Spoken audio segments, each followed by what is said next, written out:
এখন ঘড়িতে বাজে ঠিক 12টা আর আমরা স্টার্ট করছি আমাদের পরবর্তী ডেস্টিনেশন গোয়ার জন্য। আজকে ট্রাভেল ডায়েরি শুরু করছি হায়দ্রাবাদ থেকে। রাত তখন ঠিক 12টা, ব্যাগ গুছানো শেষ, গাড়ি স্টার্ট করলাম আর মন ভরে উঠল আনন্দ আর উত্তেজনায়। ভেবেছিলাম অবশেষে গোয়া ট্রিপ শুরু হলো। আমরা ওআরআর এন্টার করেছিলাম কোকাপেট এন্ট্রি গেট থেকে এবং এক্সিট করেছিলাম পাতানচেরু এক্সিট থেকে, যেটা আমাদের সোজা নিয়ে গিয়ে তুলেছিল NH65-এ।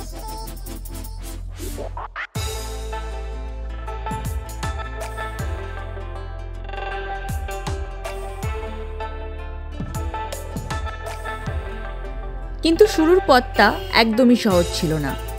ওআরআর ক্রস করার পরই বুঝতে পারলাম রাস্তার অবস্থা খুব একটা ভালো না।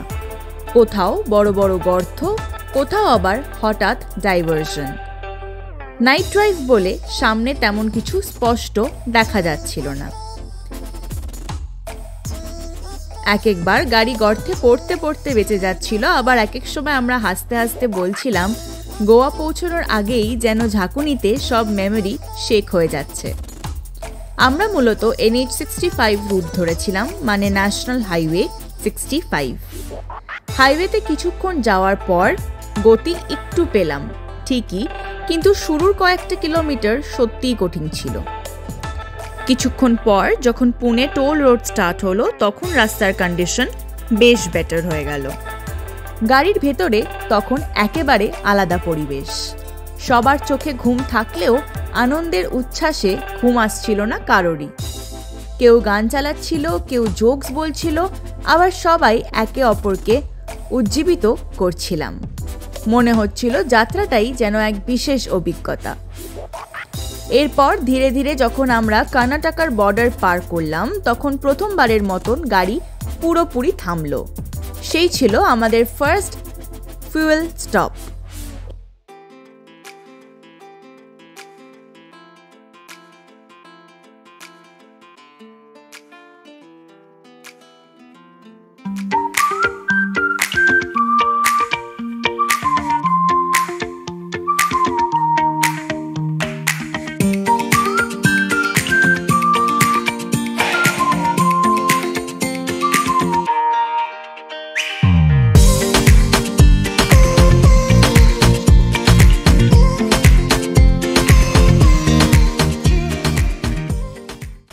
আমরা এখন কর্ণাটকা ঢুকলাম, আর কর্ণাটকাতে ঢুকেই আমরা এখানে ভারত পেট্রোলিয়াম থেকে ফুল ট্যাঙ্ক করাচ্ছি। আগেরবার আপনারা যদি আমাদের মহাবালেশ্বরের ভিডিওটা দেখে থাকেন তাহলে আপনারা জানবেন যে আমরা এই রুটে গেলে এই পেট্রোল পাম্পটা থেকেই তেল ভরাই। এখন বাজে রাত 2টো। পেট্রোল পাম্পটা যথেষ্ট সেফ এবং একদম হাইওয়ের ওপরেই, আমি একবার দেখিয়ে দিচ্ছি এই ভিডিওতেও। এবং ওয়াশরুমস এখানে প্রচণ্ড ক্লিন এবং ওয়েল মেনটেইনড। একটু বিশ্রাম, কিছুক্ষণ স্ট্রেচ, আর তারপরেই আবার শুরু করলাম জার্নি। সেই মুহূর্তটা ছিল সত্যিই রিফ্রেশিং। এখন বাকি পথ ধরে শুধু গল্প আর স্মৃতি জমা হবে। এবার এখান থেকে আমরা আবার স্টার্ট করব এবং আপনাদেরকে জানাবো যে আমরা আমাদের সেকেন্ড স্টপ কোথায় দিলাম।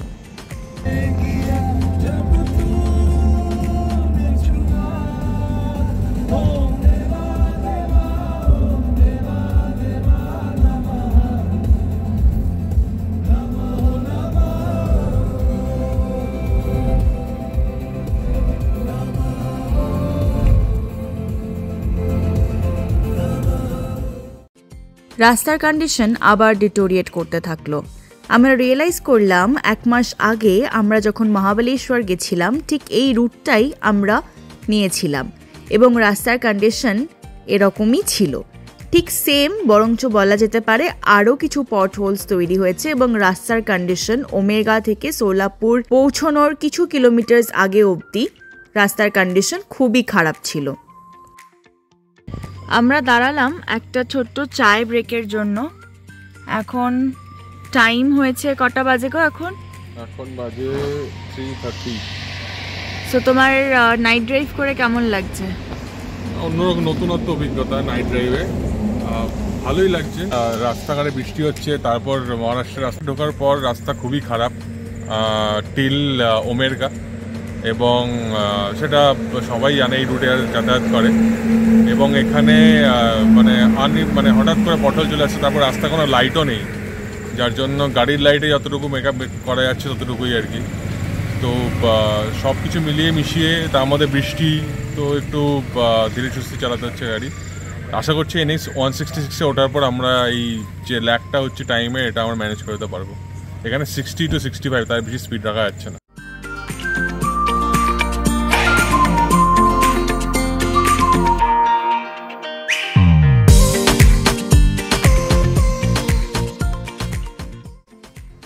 ক্যামেরাবন্দি করার চেষ্টা করলাম কিছুটা রাস্তার কন্ডিশন, যদিও কতটা স্পষ্ট বোঝা যাচ্ছে জানি না। তবে আপনারা যদি এই সময় গোয়াতে ট্রাভেল করার কথা ভাবেন, তাহলে রাস্তার কন্ডিশন কিন্তু ডেফিনেটলি মাথায় রাখবেন।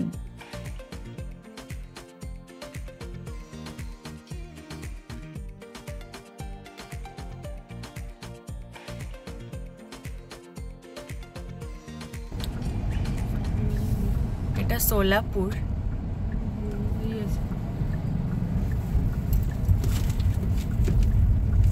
এখান থেকে বলছে রাইট নিয়ে নিতে।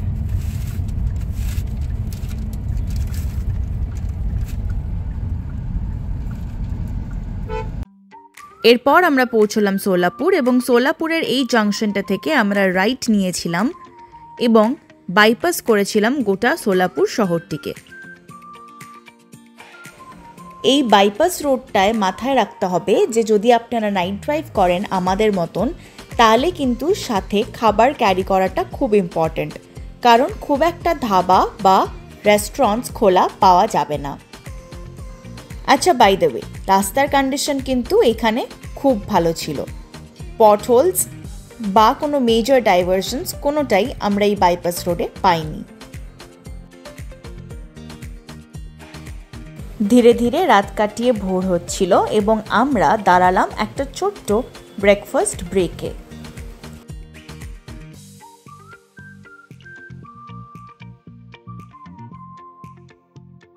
আমরা জাস্ট টোলটা ক্রস করে একটা শর্ট ব্রেক নিচ্ছি। এখানে আমরা ব্রেকফাস্টটা কমপ্লিট করে নেব। আমরা ব্রেকফাস্ট বলতে আমাদের সাথে ব্রেড, জ্যাম এইসব ক্যারি করছি। তো আপাতত আমরা সেটাই ব্রেকফাস্ট হিসেবে খেয়ে নেব, কারণ কিনা সব রেস্টুরেন্টস তো খোলেনি। তো এটা ঠিক টোলের পরেই। আমরা এখানে সব বাসগুলোও দাঁড়াচ্ছে, বিভিন্ন রকমের গাড়িও দাঁড়াচ্ছে। হ্যাঁ, ধাবা আছে ছোটোখাটো, বাট সেগুলোতে ব্রেকফাস্ট এখনও রেডি হয়নি, জাস্ট চা রেডি হয়েছে। তো এখান থেকে আমরা এখন ব্রেকফাস্টে কমপ্লিট করে তারপর একটু চা খাবো এবং তারপর আবার স্টার্ট করবো।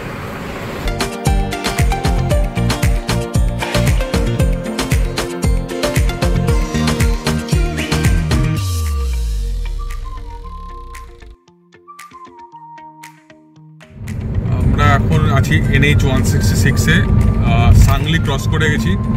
এখন সাঙ্গলে মিরাজের দিকে যাচ্ছে। এদিকে সুন্দর সানফ্লাওয়ারের ক্ষেত হয়েছে, পুরো রাস্তাটাতেই এখন এরকম নতুন চাষ শুরু হয়েছে। NH 166-এর রোড কন্ডিশন প্রচণ্ড ভালো ছিল।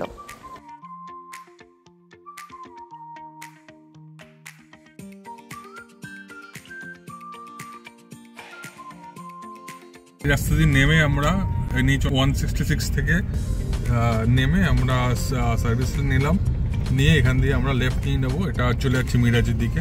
ওপরে রাস্তাটা সোজা চলে যাচ্ছে সাংলির দিকে। মিরাজের দিকে রাস্তাটা যেটা আমরা নিলাম সেইটা সিঙ্গেল লেন রাস্তা। তো রাস্তাটা মোটামুটি খুব খারাপও নয়, খুব একটা মাঝে মাঝে পটলস আছে যেরকম হয়ে থাকে। গুগল ম্যাপসে দেখাচ্ছে এটা ন্যাশনাল হাইওয়ে 160, বাট এটা কানেক্ট করবে মোস্ট প্রবলি আম্বলির রাস্তাতে। দেখাচ্ছে আরও 5 কিলোমিটার যেতে হবে এখান থেকে, যেখানে এখন আমরা আছি। তো হয়তো 5 কিলোমিটার পর কোনো টার্ন নিয়ে আরেকটু যেতে হতে পারে, তারপর ওটা আম্বলির রাস্তাতে কানেক্ট করে দেবে।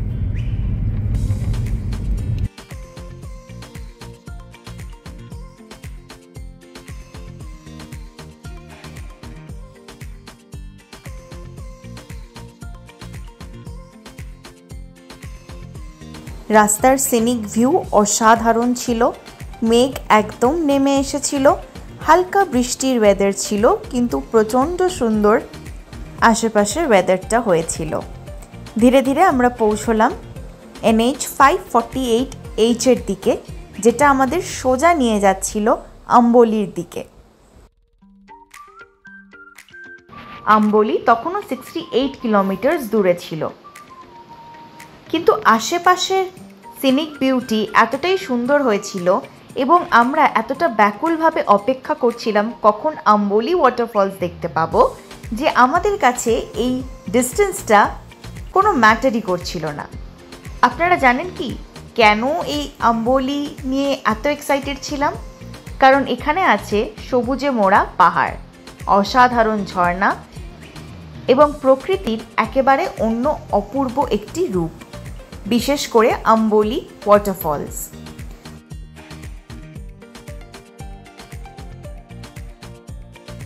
দূর থেকে শুনেছি যতই উচ্ছ্বাস বেড়েছে, আর এখন যখন একদম কাছে তখন আর অপেক্ষা করতে পারছিলাম না।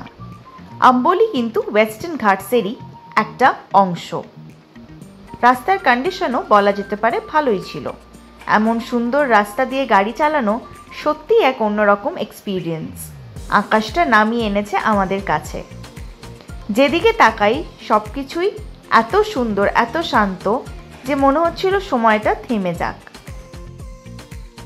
প্রাকৃতিক সৌন্দর্য উপভোগ করতে করতে আমরা গিয়ে পৌঁছলাম আম্বলি ওয়াটারফলসের একদম সামনে এবং দু চোখ ভরে দেখলাম এই অ্যাডভেঞ্চারাস ওয়াটারফল এবং তার সাথে এক রাশ বৃষ্টি। কি অসাধারণ সেই অনুভূতি এবং কি সুন্দর সেই দৃশ্য। প্রকৃতিকে মুগ্ধ হয়ে দেখছিলাম আমরা। এত সুন্দর নেচার, এত সুন্দর গ্রিনারি, সত্যি কথা বলতে চোখ একেবারে জুড়িয়ে যাচ্ছিল। প্রতিটা বাঁকেই লুকিয়েছিল একটা করে অদ্ভুত সৌন্দর্য। চারিদিকটা সবুজ এবং কিছুটা যেতে না যেতেই দেখা মিলছিল এক একটা সুন্দর সুন্দর ওয়াটারফলসের। আমরা মূলত বৃষ্টিটাকে উপভোগ করার জন্যই অগস্ট মাসে এই জার্নিটা করেছিলাম। তবে আপনারা যদি একটু আগে পরে আসেন তাহলে ডেফিনেটলি এই আম্বলি ওয়াটারফলসটা ট্রেক করে একদম ওপর অব্দিও উঠতে পারবেন। আচ্ছা, মনে রাখবেন এই সময়টাতে কিন্তু ক্যাশ ক্যারি করা খুব ইম্পর্টেন্ট, কারণ এখানে কোনো নেটওয়ার্ক পাওয়া যায় না। আম্বলি ওয়াটারফলসের এন্ট্রি ফি 10 টাকা করে পার হেড। আরও ডিটেলস জানতে হলে আমাদের আগের বারের গোয়ার ব্লগটা ডেফিনেটলি চেক করবেন, সেখানে এই এন্ট্রি ফি এর ডিটেলসটা আরও ভালোভাবে উল্লেখ করা আছে। ওপরে আইকনটা ক্লিক করলে আপনারা পৌঁছে যাবেন আমাদের আগের ব্লগটায়। আরও 1 ঘন্টা মতন যাওয়ার পরেই আমরা পৌঁছে গিয়েছিলাম আমাদের ডেস্টিনেশন নর্থ গোয়াতে। আমরা একটা এয়ারবিএনবি বুক করেছিলাম এবং সেই এয়ারবিএনবির ডিটেলস আমাদের ডেসক্রিপশন বক্সে অ্যাভেলেবল থাকবে। এই এয়ারবিএনবিতে 3টে রুম ছিল, প্রচণ্ড নিট অ্যান্ড ক্লিন ছিল এবং রুম সার্ভিসেরও ব্যবস্থা ছিল। একটা কমন পুল ছিল, একটা কমন এরিয়া ছিল, একটা খুব সুন্দর ব্যালকনি ছিল, তার সাথে একটা দারুণ view, TV, fridge, washing machine, microwave, induction, gas এবং কিচেনের বাকি সমস্ত অ্যামিনিটিস, এবং তার সাথে একটা বাড়িতে যা যা থাকে মোটামুটি সবই অ্যাভেলেবল ছিল এই এয়ারবিএনবিতে। এবং আমাদের কাছে এই এয়ারবিএনবিটা একদম পারফেক্ট হয়ে উঠেছিল আমাদের স্টের জন্য।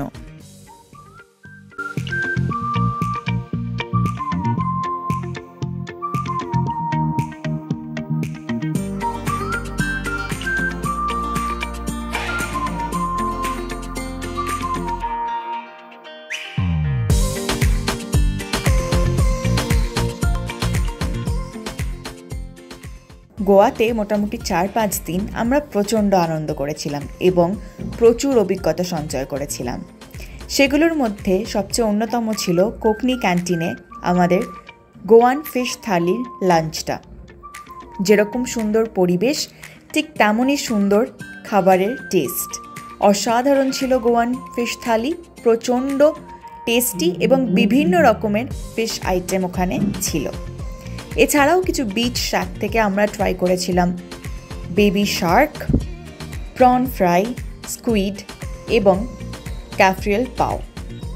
আমাদের মতে গোয়াতে এসে এই অথেন্টিক খাবারগুলো ট্রাই না করলে ট্রিপটা একদম অসম্পূর্ণ রয়ে যায়।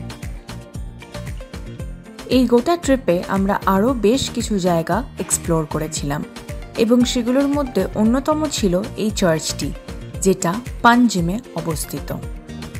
প্রচুর বলিউড মুভির শুটিংও হয়েছে এই চার্চে। কিছুক্ষণ এই জায়গাটাকে এক্সপ্লোর করে খুব সুন্দর একটা বিকেল কাটিয়ে আমরা সোজা হেঁটে চলে গেলাম পর্তুগিজ কলোনি। এই পর্তুগিজ কলোনিটি ফাউন্টেনাজ নামেও পরিচিত। এখানে ঢুকতেই মনে হয় যেন ছোট্ট ইউরোপ চলে এসেছি। চারিদিকে রঙিন বাড়ি, লাল, নীল, হলুদ, দেখলেই মনটা খুশি হয়ে যায়। রাস্তাগুলো সরু আর খুব শান্ত, যেন ছবির মতো। একসময় পর্তুগিজদের জীবনযাপনের অংশ ছিল এই জায়গা। আজও সেগুলো টিকে আছে ইতিহাসের সাক্ষী হয়ে। ঘুরতে ঘুরতে বুঝতে পারবেন এটা কেবল একটা জায়গা নয়, আসলে একটা সময় যন্ত্র, যেখানে দাঁড়িয়ে দাঁড়িয়ে আপনি গোয়ার পুরনো দিনের স্বাদ নিতে পারবেন। এরপর আমরা পৌঁছে গেছিলাম চপোরা ফোর্টে। এখান থেকে অ্যারাবিয়ান সি এর একটা দারুণ দৃশ্য উপভোগ করা যায়। সত্যিই অসাধারণ লাগছিল। হিস্টোরিক্যালি এটা তো ডেফিনেটলি ইম্পর্ট্যান্ট একটা স্পট, কিন্তু এটা আরও বেশি ফেমাস দিল চাতা হ্যায় শুটিংয়ের জন্য।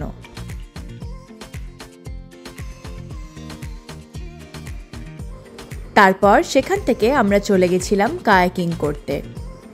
হয়তো এটা আপনারা ভাবছেন যে অগস্ট মাসে কায়াকিং সম্ভব নয়, কিন্তু হ্যাঁ, আমরা জানি এমন এক জায়গা যেখানে এটা করা যায়, কোলা বিচ ব্যাকওয়াটার্স।